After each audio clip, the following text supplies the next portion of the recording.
आशुतोष जी, एक चीज बताऊं मैं आपको, जो पहला चरण था 12 सीटों का, उसमें मैं मानता था कई सीटों पे टफ फाइट थी, कम से कम 8 सीटों पे। ये जो सीटें हैं, इनमें ज्यादातर सीट ऐसी हैं जिसमें बीजेपी स्ट्रांग दिखती है, पर मैं इसमें पर लगाना जरूरी है। मैं सीट वाइज अगर आपको दूं एक बार, तो लोगों को, दर्शकों को शायद समझ में आएगा। जैसे टोंक सवाई माधोपुर है, टोंक सवाई माधोपुर मैं मानता हूं आपके बीजेपी के लिए मतलब एक फंसी हुई सीट है। मैं नहीं कह रहा कौन जीतेगा कौन हारेगा, पहले तो दर्शकों को मैं क्लियर कर दूं, ना मैं सेफोलॉजिस्ट हूं ना मैं एस्ट्रोलॉजर हूं। मैं ये बता सकता हूं इनमें टफ फाइट है, टोंक सवाई माधोपुर। दूसरी सीट जो है वो है जोधपुर, जिसको लोग बड़ा इजी मान रहे थे कि वहां से गजेंद्र सिंह शेखावत खड़े हैं और एक नया आदमी करण सिंह उचियाड़ा को टिकट दिया गया है कांग्रेस से, पर उस आदमी ने जो रिकवरी करी है वहां पर, वो काबिले तारीफ है। जोधपुर से आगे बढ़ता हूं बाड़मेर।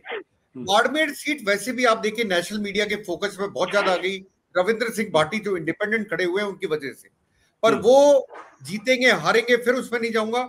मुझे वहां टक्कर लगती है उम्मेदाराम बेनीवाल और रविंद्र भाटी में। बीजेपी में मुझे टक्कर अभी अभी नहीं दिख रही। देखिए अभी टाइम पड़ा है, बीजेपी रिकवर कर जाए तो मुझे पता नहीं, इसलिए मोदी जी को भी वहां जाना पड़ा और सारे बड़े नेताओं को बाड़मेर जाना पड़ा अपनी बात कहने के लिए। उसके आगे मैं चलूंगा जालौर। अब जालौर में वैभव गहलोत खड़े हैं जो अशोक गहलोत के पुत्र हैं। स्टार्ट स्क्रैच से करा था इन्होंने आशुतोष जी।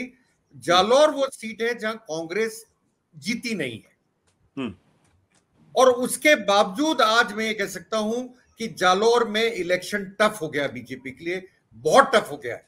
ये किसी भी तरफ जा सकता है। इसके आगे बढ़ता हूं मैं बांसवाड़ा। मैं मानता हूं बांसवाड़ा में बाप का कैंडिडेट जो है उनमें और बीजेपी में जो लड़ाई है वो टफ सीट है, दोनों के लिए टफ सीट है। मैं ऐसा ही बता रहा हूं जो टफ सीट है उनके बारे में बात कर रहा हूं सिर्फ। उसके आगे आप चलेंगे तो कोटा, जहां से ओम बिरला लड़ रहे। वैसे ये ट्रेडिशनली बीजेपी का स्ट्रॉन्ग होल्ड है, पर प्रहलाद गुंजल ने यहां जो मेहनत करी है बीजेपी से, जो टूट के कांग्रेस में आए हैं और जो यहां मेहनत करी है, आज की तारीख में लोग ये कहने में मजबूर हो रहे हैं कोटा में, देखिए अर्बन एरियाज को अलग करिएगा और रूरल को अलग करिएगा, क्योंकि कांग्रेस कभी भी अर्बन एरियाज में बेटर परफॉर्मेंस नहीं कर पाती। अगर रूरल बेल्ट में आप जाते हैं, क्योंकि वो जात से गुजर हैं और उनको उम्मीद है कि मीना भी उनको सपोर्ट करेंगे, ये सीट भी उन्होंने टफ कर दी है।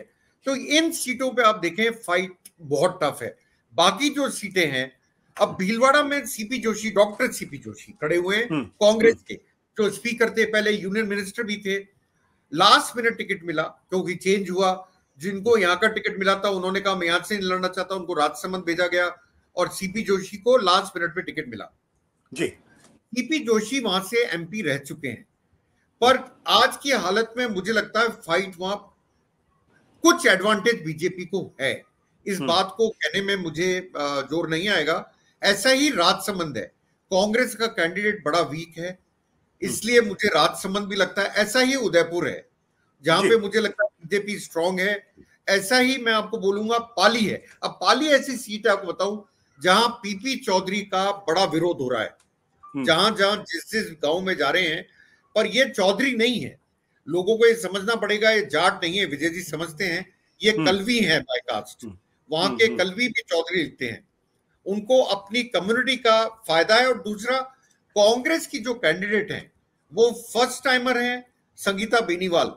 मुझे लगता नहीं है वो फाइट दे पाएंगी, वरना अगर कांग्रेस किसी अच्छे कैंडिडेट को टिकट दे देता आपके, तो पाली में भी दिक्कत आती। मतलब ओवरऑल आप, मैं बोलूंगा आपको, इन 13 सीट में से करीब करीब 6 सीटों पे कड़ी टक्कर है। सत्य हिंदी का ऐप डाउनलोड करें गूगल प्ले स्टोर पर।